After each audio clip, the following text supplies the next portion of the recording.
Hey everybody, I wanted to cover some pivot points and manipulating those pivot points today for your movement tools, rotation, what have you. It's a very useful modeling tool, so let's get on with it. I'm going to turn on the wireframe on shaded, and you'll see that I have this object here comprised of one cube and a long rectangle with a bunch of divisions across it.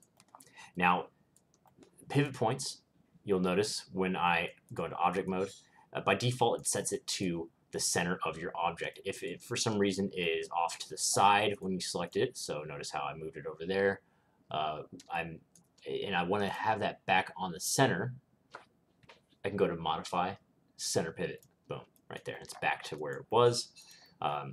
Now how you move that around is by holding D and moving that around there. So notice how my manipulator changed shape. You can also just press D and it will toggle onto this edit pivot setting in here. If you open up your tool bag, you can see your tool settings, that is, so you can see it right here. And so you can just toggle between those, and now it will move from there. So if you start rotating that like this, it'll rotate about around that pivot point. Now you can do a lot of cool stuff with this pivot point. I'm going to reset it. Also, I could have just gone up to modify center pivot. So now, say the reason this is useful because if you need to align stuff, oftentimes it's going to be efficient to align based on just vertices and snapping to them. So notice in our top bar here, you have a bunch of different magnets and different icons beneath that, and those are indicating that those are snapping functions. So if I hold X, for instance, you'll see now it has this magnet over the little, it looks like a little hashtag, but it's actually the grid. So if I hold X and I start moving along one axis, notice how it's snapping to each individual grid point, right?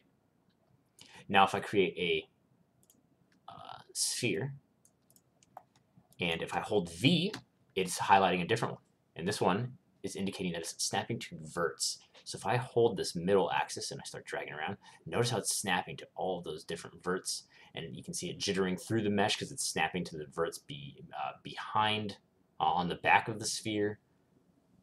So you can get a bunch of different snapping options like that.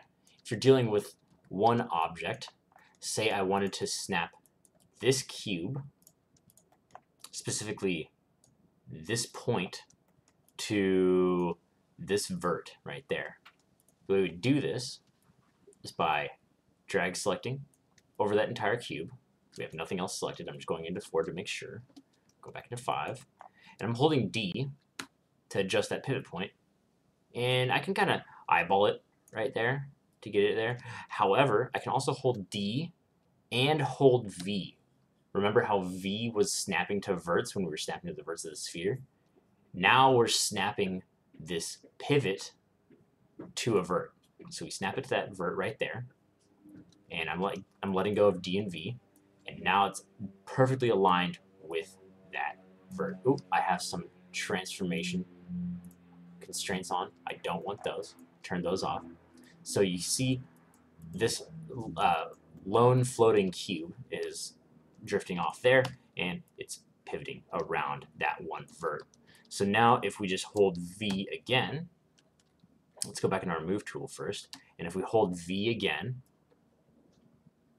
I can just drag it to any of these points.